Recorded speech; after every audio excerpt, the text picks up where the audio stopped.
Hey, Maria, back with another video. My intention was to make a video on KindMaster, but I was thinking about making this video like all week, but I got really discouraged because I don't like technology and I find it very confusing. And I'm sitting here like trying to follow all these little prompts and stuff, and it's like it just gets overwhelming for me. And so the video cuts off, and I'm like, okay, I wasn't done talking yet, and so it gets very, very, very frustrating for me. So I'm the kind of person, it would be beneficial for me to take a class on something like that because I'm not familiar with working with any sort of graphics or anything like that.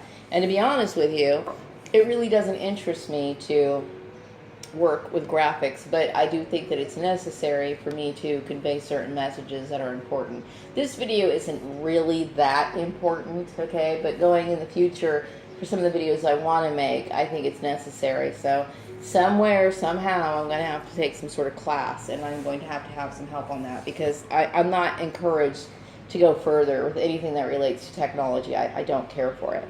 So anyway, I wanted to make this video, and I had some pictures I wanted to put into it, like before and after, but unfortunately, I can't get the audio to work long enough for me to complete my video. So I wanted to make this video. I'm making it very quickly.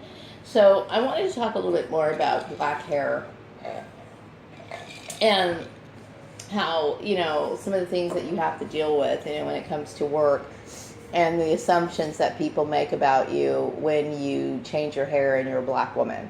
Okay, first of all, I came here in 2000, okay, August of 2000. And when I first got here to August of 2000, I was pretty much wearing my regular hair. And it was very dry. My hair had been very dry for many years, mainly because I had used a lot of relaxers since the 1980s. Before that, my mother would just wash her hair and then we would press it with a hot comb. Very old-fashioned, very old school. But what I found out with relaxers would allow you to, have more flexibility, especially when you're going into high school and you have to go swimming and shit like that. You gotta, take care of your hair, and you don't have all day to work on it, like you would if you don't have a relaxer on your hair, and it can get very overwhelming.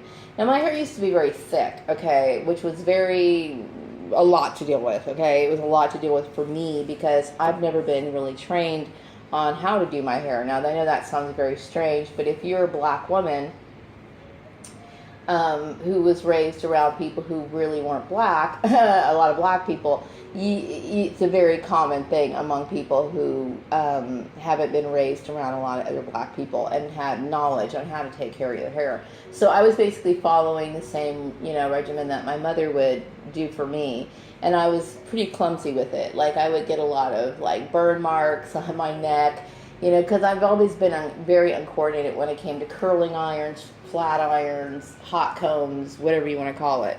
So when I found out what relaxers would do for me, I started using them a lot. Now, one of the things that my mom used to do is put a lot of moisturizers on my hair. We used to use Posners to keep the hair moisturized because black hair is very likely to break off, okay, if it's not well taken care of. And so, for many years, my sister used to relax my hair. And then when I got on my own, I had to do it myself. Now, I didn't quite understand how to do relaxers, okay? I know the other instructions were in the box, okay? But I just figured I was really uncoordinated with it. And you're only supposed to basically relax, the new growth of your hair. So, the hair that's coming out of your head is coming out, it's going to grow back in curly. It's going to grow curly. It's not going to grow in straight like the rest of the relaxed hair. So to make it easy on myself, I would just slather my whole head with it over and over and over and over again.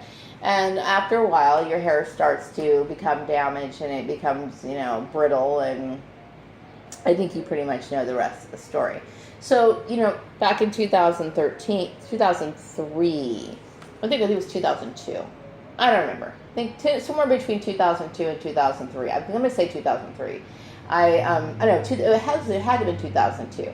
2002, I saw a girl walking down the street, and I think she was a teenage girl, and she was wearing braids. It reminded me of the time of when I saw these really awesome girls, from the Taste of Honey back in the 70s. They were playing guitars and they wore braids, and I remember getting really excited about them and thinking that looked so cool. But my dad wasn't really into braids. He thought that they had a stigma to them, so he wasn't really in favor of me wearing them. So when I got older and I'm like, hey, I'm on my own now, I'm going to go ahead and give this a try. And once I tried it, I was in love with it because I felt like this was a hairstyle that looked like me.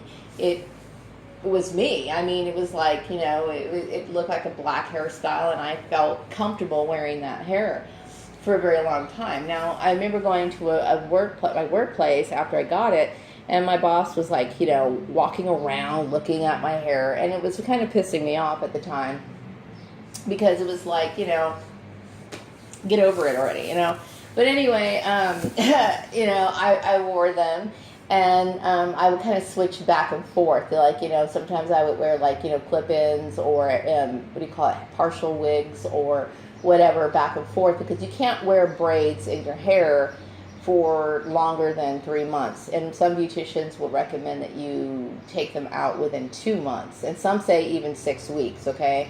But I would always manage to wear my hair, my braids for 3 months. So that was the max that I would wear them. And of course, it's not recommended that you put them right back in. Some people do, some people don't. I was always told not to do that. So I would kind of alternate. So through the years, I was really struggling because I also had a lot of inner conflict about, and a lot of black women do. They have this conflict about, well, and I've always been kind of torn about that too. Like, I like, what do you call it? I like the Afrocentric looks. I do. I like them a lot because I'm a black woman, okay? It makes sense, okay? But then you have to go to work, and so you're conflicted as to what you're going to do with your hair, okay? And so you have to make a decision. So I kept thinking, okay, well, what am I going to do? So for many years, I would say between 2003 to 2013, somewhere around there, I was going back and forth, changing my hair constantly, trying to figure out what looks right for me. And it was a big time for me to experiment, with my hair. And so I started moisturizing my hair because that was one thing I felt like I needed to change, because even though I didn't like moisturizers in my hair, I had to find something that wasn't as greasy as what my mom would put in my hair, because I always hated that feeling. It was thick.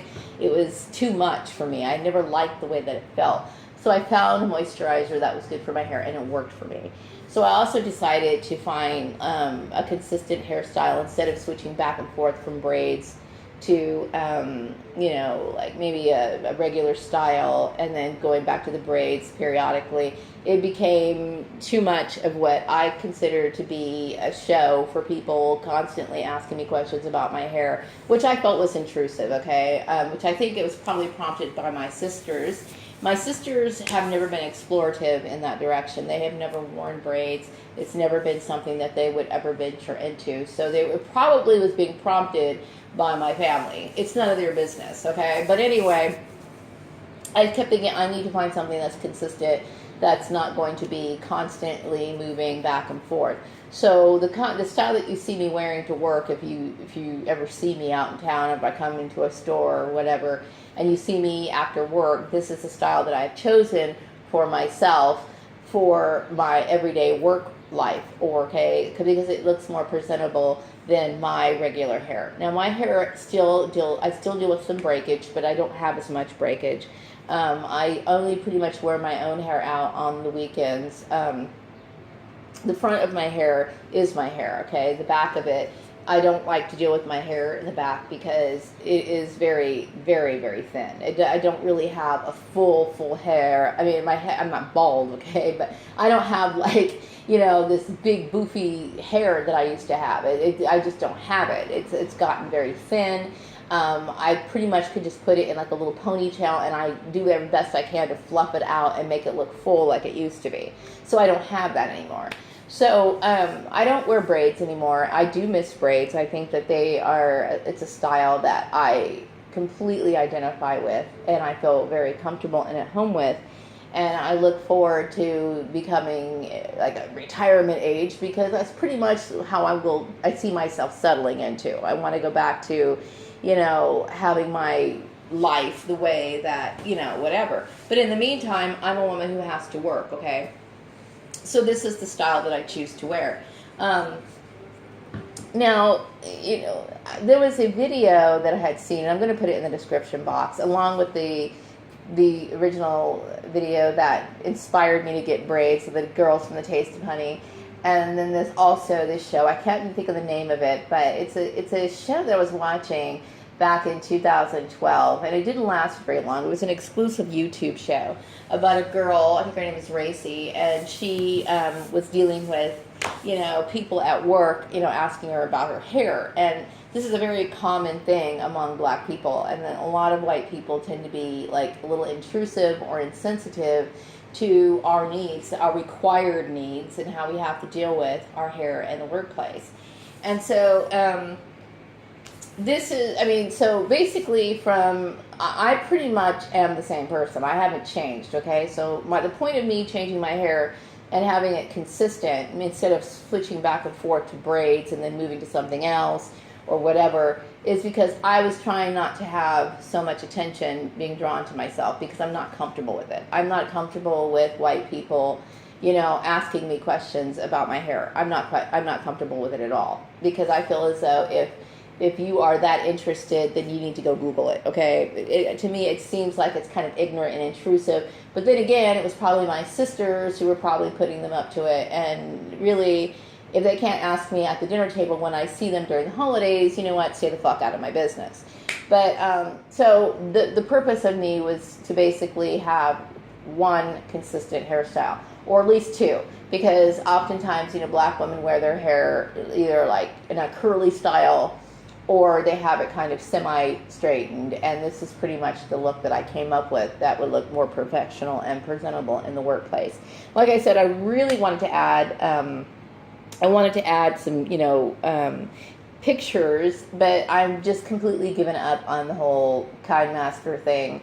I'm not, I mean, you know, when it comes to computer software relating to work, I'm completely fine with it, okay? Because it's the everyday stuff that I'm used to, okay? I'm not used to other forms of technology. The desire to grasp it really isn't that strong, okay? But that's pretty much the way that it is. I mean, so I get irritated when I'm asked a bunch of questions about it, okay? And even worse is when, like, I feel as though they feel this sense of entitlement where they can actually come up and touch my hair, okay? I find it rude, I find it intrusive, and it kind of comes off to me as a little bit racist. So I'm going to run off this video and